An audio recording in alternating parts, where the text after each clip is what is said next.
Hey everyone, I'm Phil Albertelli, and this, of course, is the Weekend Out podcast. And this is August 10th at 3:11 on a Saturday afternoon. And no fancy intro this week. I just finally found the time to sit down and record after surviving yet another long, hard work week out in the New England heat. I've been talking to friend and listener Joe Pugsley, who I've mentioned on the show a number of times, and he's actually given me permission to use a number of his tunes on the show. Think both tunes from his own bands and from bands that he kind of produces or manages, via his label, Peric Victory Recordings. So very cool, very cool. I just didn't have time to sift through everything this week, but hopefully next week I'll have a song, a new song to queue up. And who knows, maybe, I'll just spice things up here and there, and with his blessing, figuratively speaking, of course, I'll spin some of his label's tunes here and there. Maybe I'll even talk to him about a, permanent or semi-permanent intro and outro for the show at some point. And at some point, I may also try to get someone to record a voiceover for an intro for me. Just to spice things up a bit so you have someone else's voice other than mine kind of introducing the show. I thought that might be cool. That's just some stuff I've been thinking about. And also when I find time, I've mentioned this before, I really want to revamp the logo for the show. Man, I've been doing this show, was it somewhere in between 6 to 7 years now, I think. I'm really proud of doing this show, and I love it, and it's become a part of me. But I think there's just something innately depressing about acknowledging the passage of time, when you realize how much time has gotten by you. Jeez, man. Yeah, probably like 6 or 7 years now. And I couldn't believe it. The computer I used to record the show is starting to run a little slow. And so it's a Mac, so I clicked on the little Apple logo to look at the tech specs and the information and stuff. In 2012, I feel like I just got this Mac Mini, and the thing's from 2012, and I got it for recording the show. I think when I very first started recording the show, the first few episodes or whatever, I did on a MacBook Air, and it was having trouble keeping up with the processing demand. And you could constantly hear the hissing of the fan in the background on every episode. So that's why I switched to a Mac Mini originally. But yeah, I can remember when I first created the logo for the show, or, the podcast thumbnail art in Adobe Illustrator back in the day. And there's always I really like the creative process. When first you're staring at a blank screen, maybe you feel some anxiety or frustration. That's not the good part. You're worried that you won't be able to come up with anything. And then you have that kind of aha moment where things begin to shape up and come together. The idea finally comes to you. And that's how I felt when I first created the logo. I remember being happy with the color scheme and the basic idea, but being someone that had sat through a lot of critiques and things like that when I was going to school for design, I know when I'm kind of playing it too safe and when I could have developed an idea further. And that's how I've always felt about the logo. It's just a basic, flat 2D layout. I played around with the text a little, probably not enough. It could have been fleshed out and developed more. And I can see in my head what I want for a logo. And I actually want to keep the same color scheme. I just want to kind of play with perspective a bit, have something that's a little bit slicker and glossier, a little more eye-catching. So at some point, I really have to find time to work on that. I remember this design teacher who's kind of like my mentor. I still consider him a friend, even though we don't speak much. We're actually friends on Facebook. And he always used to say, kind of half jokingly, how it's always the hardest to design for yourself. And I think that's true. So revamping the logo might be easier said than done, but I'm still going to have to try at some point. So almost 5 minutes in, I still haven't gotten to the shout-outs yet. So obviously this is an unscripted episode. And this was an intentional decision. I know last week was a scripted documentary episode. The week before that was a repeat of a scripted documentary episode.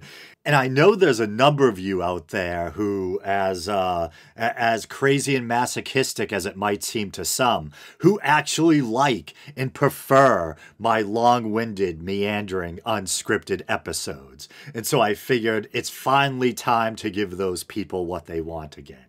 So here it is, another unscripted episode.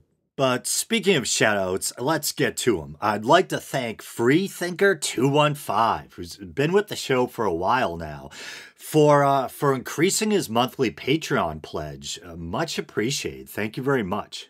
I also gave him a shout out at the beginning of the last Patreon bonus episode, which I actually had a lot of fun doing. I know I developed this kind of potentially annoying tendency to kind of make the Patreon bonus show about myself, as I kind of said half jokingly. I described it as my own private therapy session, but I wanted to make sure that it really is a reward and not some kind of unintentional punishment for those who are good enough to support the show monetarily. So I did kind of a fun episode last time. I think this was just last week, where I talked about, well, there was one kind of heavy moment where in passing, I talk about those two back-to-back mass shootings that took place.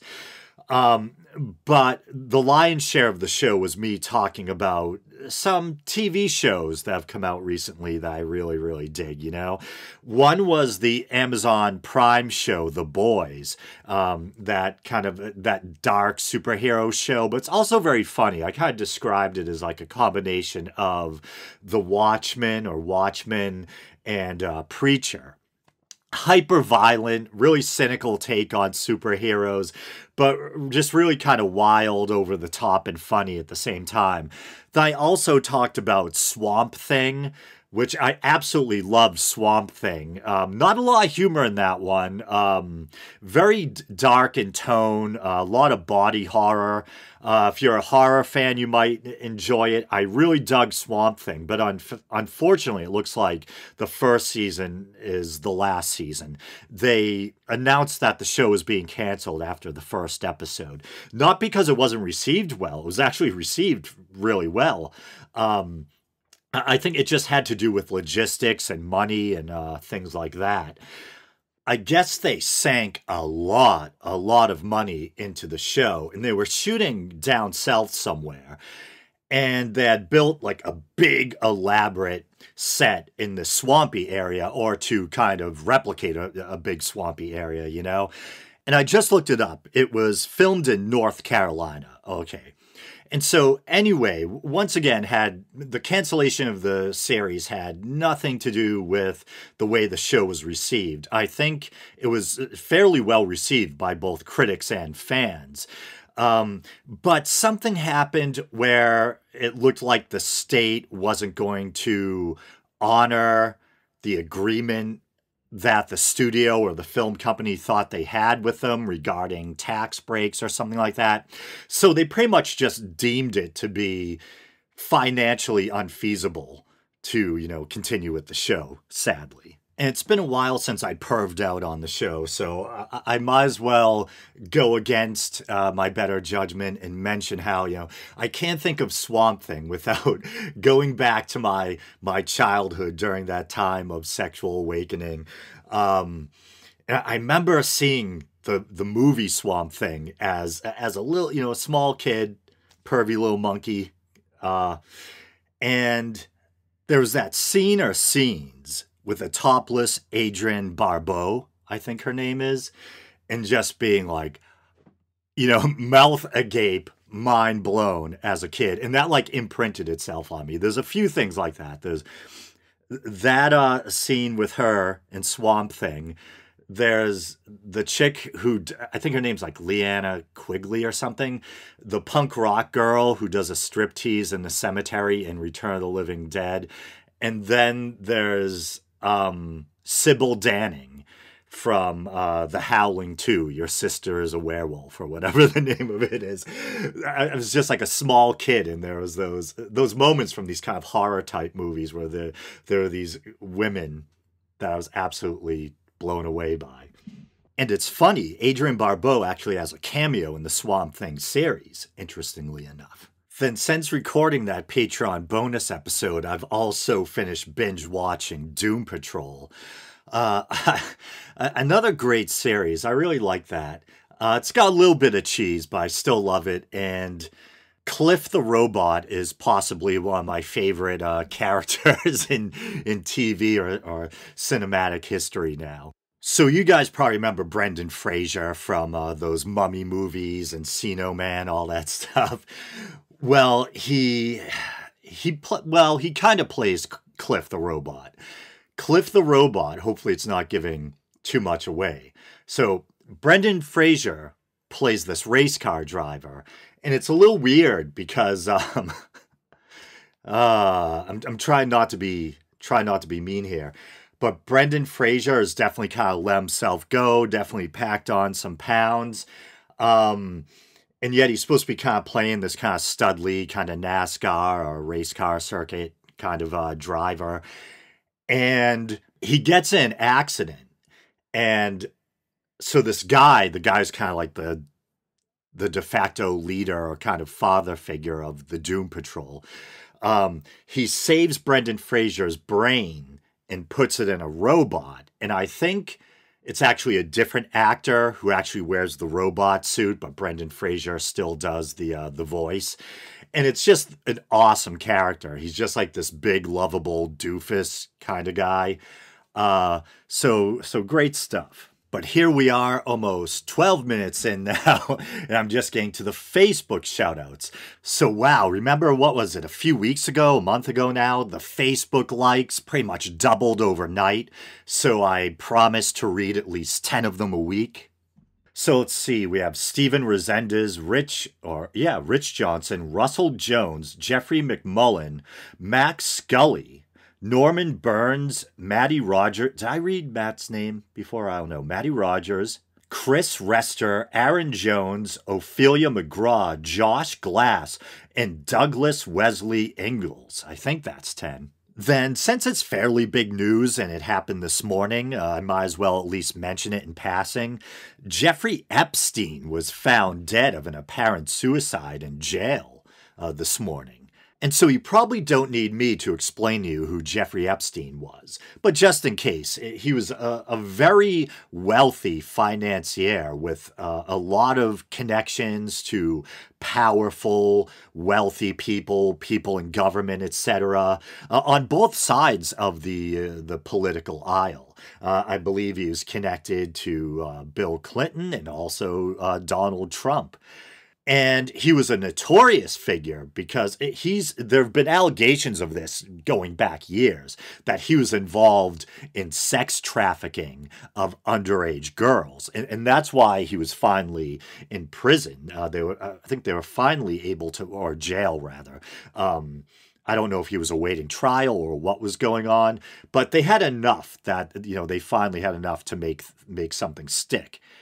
Victims were coming out of the woodwork. Supposedly, he had a habit of paying underage teen girls to give him quote-unquote massages, etc. I think he was involved with something called the Lolita Express, where he'd take his big, rich, powerful friends to parties where there were underage girls present, etc. And in fairness, I just want to say up front, I don't know what the merits of the story are. But going back before Trump was actually elected, it still seems so surreal. Donald Trump is president, years later, still trying to wrap my head around it. But remember when there was all these sexual assault accusations being unearthed against Trump, and one of them involved Jeffrey Epstein and a 13-year-old girl who I think was simply referred to as Jane Doe. I believe she claimed to have been raped by both Epstein and Trump. Once again, I don't know all the facts of this case. I don't know how much merit there is to the accusations. And I think if this is the same person, she actually dropped the civil suit. But it is pretty much established now that Jeffrey Epstein was essentially engaging in the sexual trafficking of underage girls, and he had a lot of powerful, wealthy friends who liked to attend his parties. And if you're a regular listener, then you'll probably be aware that I don't really care for Donald Trump, to say the least. But that being said, I believe that you should, even when you're talking about people you don't care for, you should strive to be as honest, as factually accurate, and as fair as possible. So once again, I don't know what the merits of this case are or what the facts are. I don't know what the history of the accuser is. But given everything we know about Donald Trump and his attitude towards and history with women, would I be terribly surprised if it turned out he forced himself sexually on someone who happened to be underage at an Epstein party? No, it wouldn't surprise me. But once again, it's just an accusation. We don't know what the facts are for certain. And what I'm saying isn't politically motivated, at least I hope. So I tell myself, I hope I'm being fair in all this, If I heard the same accusations made against Bill Clinton, I probably wouldn't be too surprised. And I'm trying to be careful here because the sexual assault of an underage person is an extremely serious allegation or accusation. So I'm not trying to throw this stuff around lightly. I'm just trying to say that, both Trump, Bill Clinton, and a host of other powerful men were known to be pretty cozy with Epstein and to attend his parties. And there's a lot of people on both sides of the political spectrum whose character I might question to some degree. And I'm not a huge Clinton fan either. I lean left politically, no doubt about it. But I'm so distrustful of politicians in general on both sides of the aisle. I like to think of myself as a left-leaning independent. So I guess what I'm trying to say is, no matter what side of the political divide they're on, if you have these powerful men who have these histories of, whether it's, sordid romps or something as serious as sexual assault, who tend to be kind of overly libidinous and are notorious for not exercising decency and self-control around women. And then you hear that they may have been at parties where I'm sure there's plenty of drinking and everything else. And there's underage girls around, perhaps, presented by Epstein like party favors. You can't say for certain that something happened before, it's proven in a court of law or whatever, but would it surprise me? No, it wouldn't. Then the story took another sordid turn. This is dated July 31st. It's from the New York Times. Jeffrey Epstein hoped to seed human race with his DNA. Jeffrey E. Epstein, the wealthy financier who is accused of sex trafficking, had an unusual dream. He hoped to seed the human race with his DNA by impregnating women at his vast New Mexico ranch. And hopefully people don't think I'm being too conspiratorially minded. I posted a link to an article about Epstein's apparent suicide on the Week in Doubt Facebook page today. And I said something along the lines of, a wee bit suspicious. There was a lot of, this guy was friends with a lot of powerful people that he probably had dirt on or something like that. And so, trying to be a good skeptic, it is very well possible that this is nothing more than an actual suicide. Maybe the corrections people who were supposed to be watching him either, unintentionally dropped the ball and it's a matter of incompetence. Or you never know, maybe someone was paid to look the other way, or there was some kind of direct foul play. It's not out of the realm of possibility. But once again, trying to rein things in here and be objective and realistic. So, who knows? But I imagine, like myself, too many people aren't going to shed any tears over Jeffrey Epstein's end, But actually, a lot of his accusers are upset because they feel like this was an easy out for him. And they want to know why the correction system dropped the ball and, why someone wasn't watching him. And I think I even heard something on the TV today about how it should have been fairly difficult for someone to take their life inside one of those cells. So people are wondering, how the heck did he even manage to hang himself? I don't know. That was just something I think I heard quickly. Don't hold me to that. But yeah, a lot of his victims or accusers, they wanted to see this go to court. They wanted to see this guy publicly held accountable. They wanted their day in court, and now they feel like they're robbed of that. But let's change topics. So last week I released that episode, which was basically a mini documentary on Demogorgon. And I think a bit of a clarification or correction may be in order. So I was talking about Gnosticism, one of my very favorite topics. And Gnosticism came up because I was explaining how the consensus seems to be that the name Demogorgon may have come from a kind of grammatical error or misreading or mistranslation of the Greek word for demiurge. And the demiurge, I love Gnosticism in general, but the demiurge is such a fascinating concept. And so I think there's two specific things that may require clarification. So I think, and this is me being super nitpicky, almost neurotically overcritical of myself probably, but I refer to the demiurge, the word demiurge, as being a modern English word. It's Modern English, the band that did I'll Stop the World and Melt With You. I'm trying to remember. But, you know what I'm saying. It is an English word, even though we think of the demiurge as being this concept that goes back to antiquity, which it is. The original word was Greek.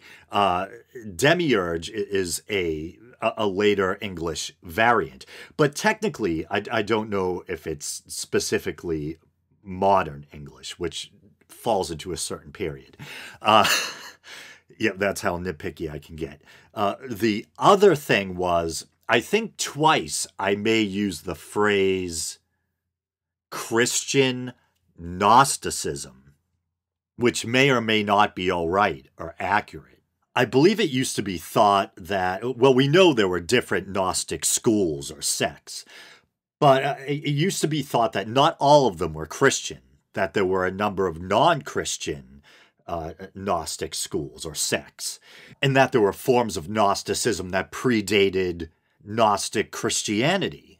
And once again, Gnostic comes from the Greek word gnosis, for knowledge or to know, or something to that effect.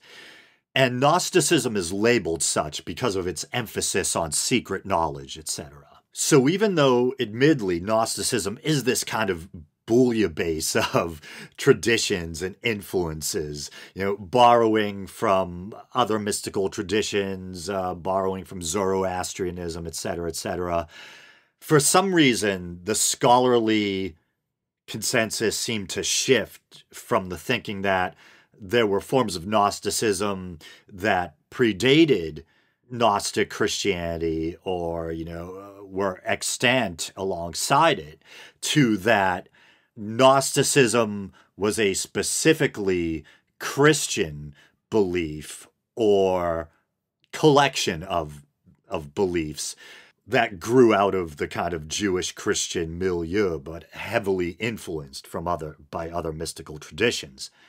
And if that's the case, then it's kind of redundant to say Christian Gnosticism, because according to that definition, all Gnosticism is Christian.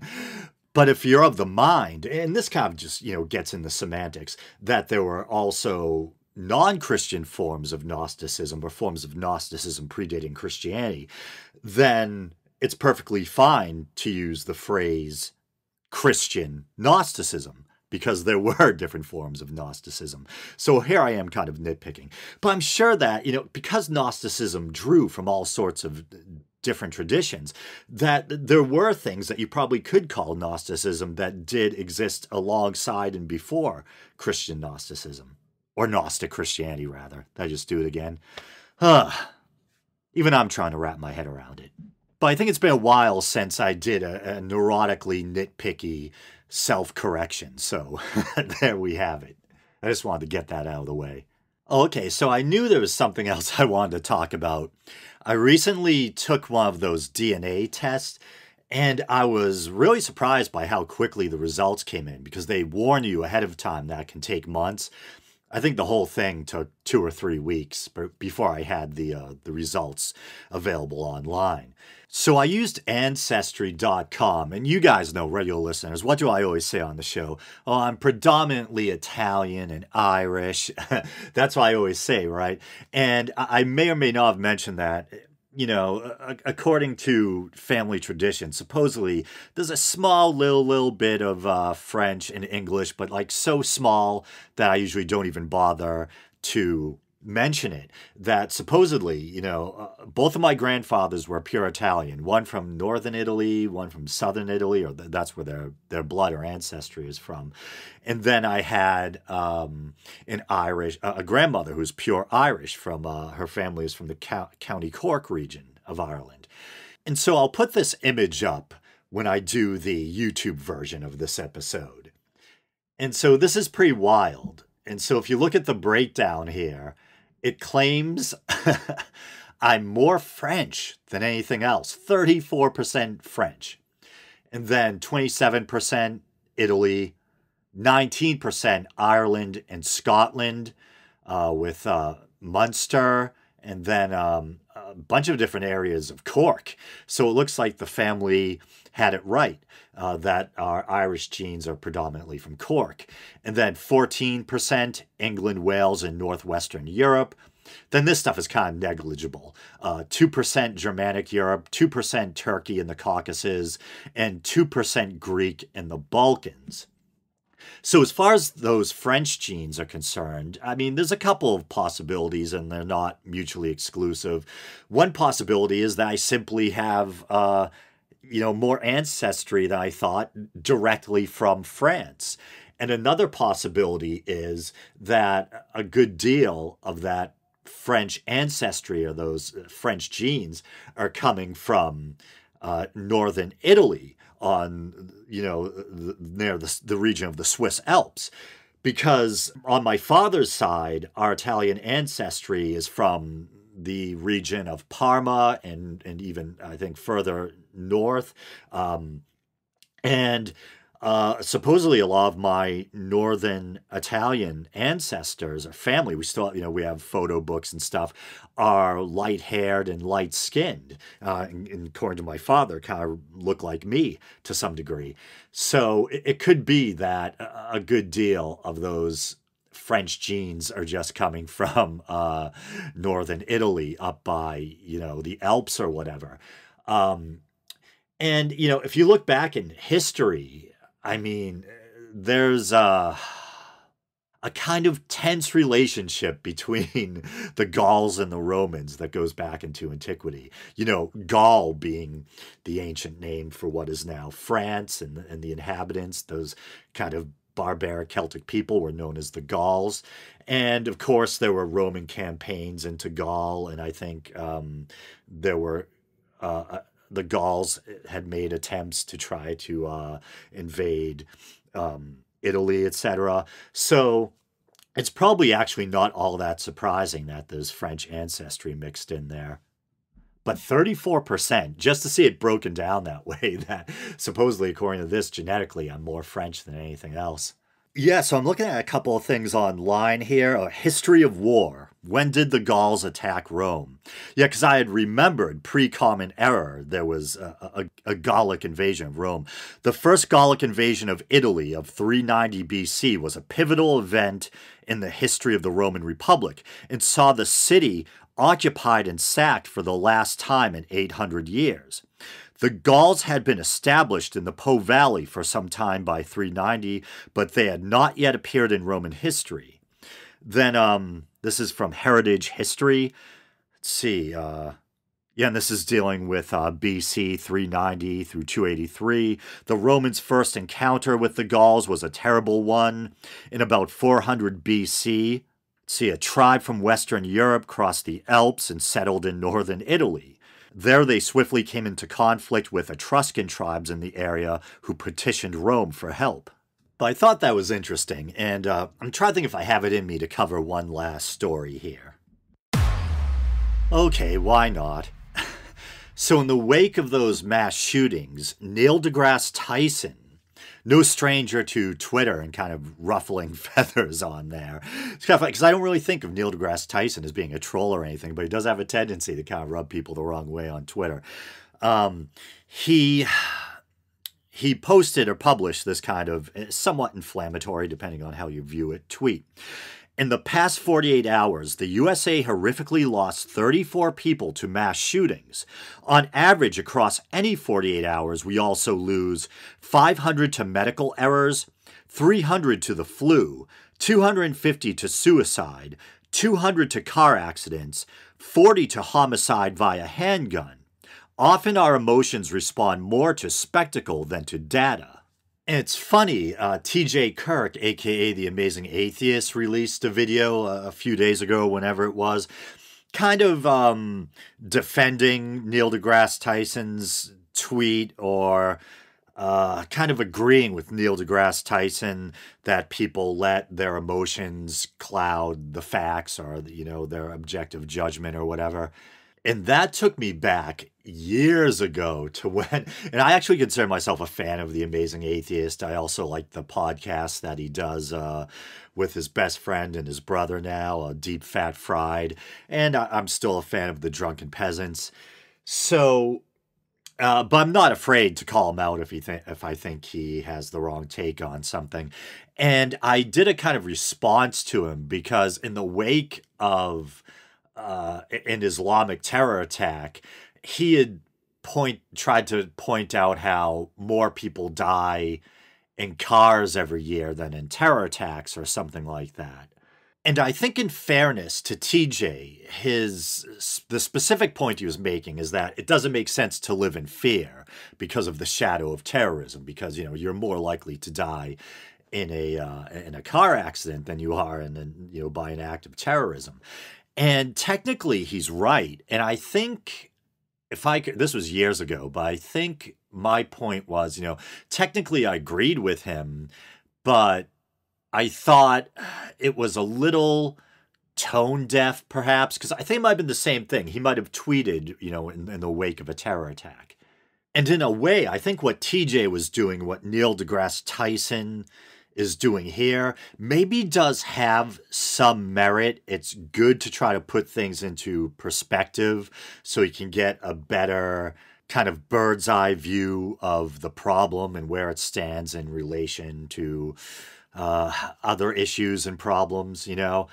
And I imagine in a way that can provide some comfort or solace to people who are easily upset when they hear these kind of stories and are afraid that the same thing might happen to them. If people are able to, you know, if you can help them take a step back and say, hey, I gotta live my life, and I'm more likely, and this could make you even more neurotic, and, you know, I guess in a way, but hey, I'm way more likely to die in myriad other ways than I am in a mass shooting or a terror attack. So I shouldn't, you know, worry about that so much. But I think there's a couple of things wrong or that you can criticize about this approach. And one is, especially if you issue a tweet like this right in the wake of a shooting, when, you know, the bodies, you know, metaphorically speaking, aren't even cold yet, it can come across as kind of callous and tone deaf.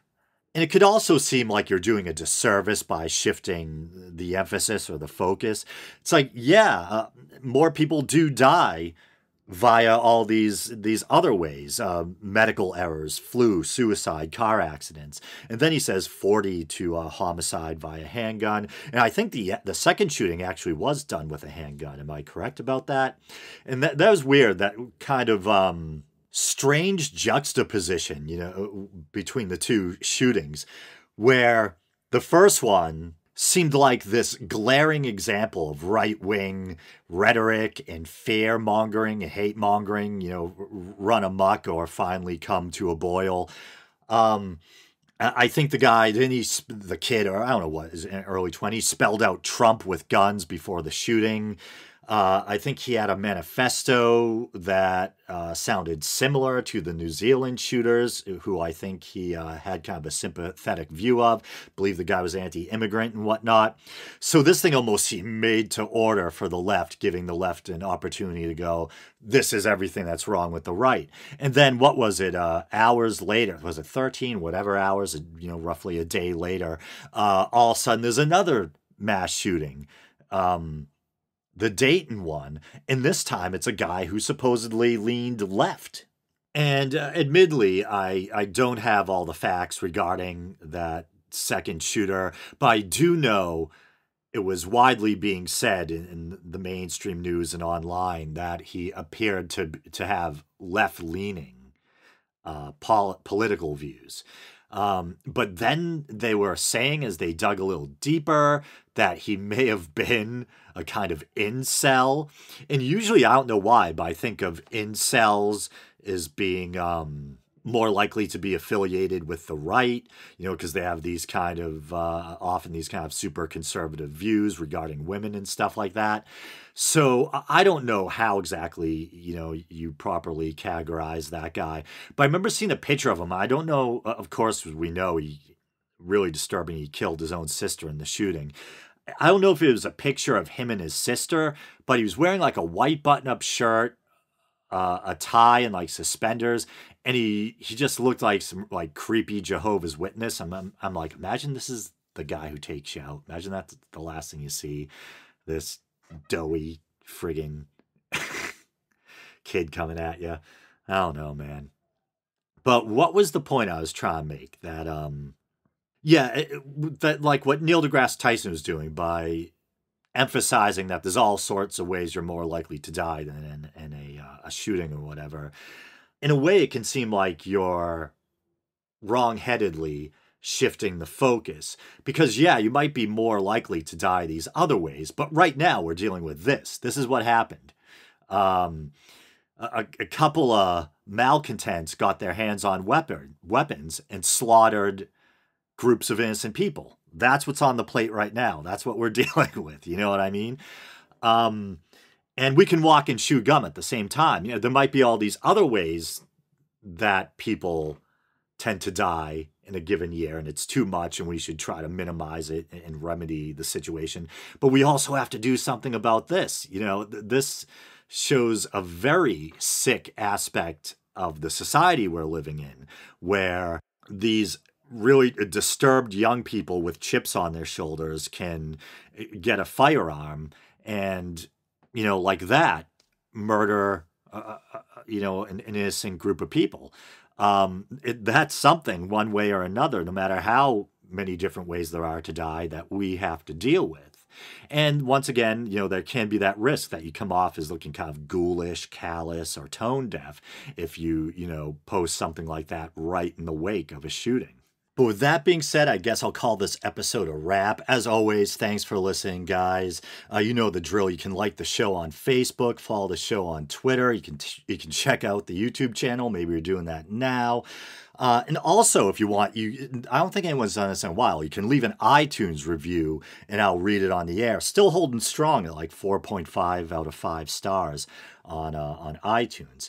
So, let's see. What else? Oh, yeah, of course. If you want to support the show monetarily, you can do so via Patreon.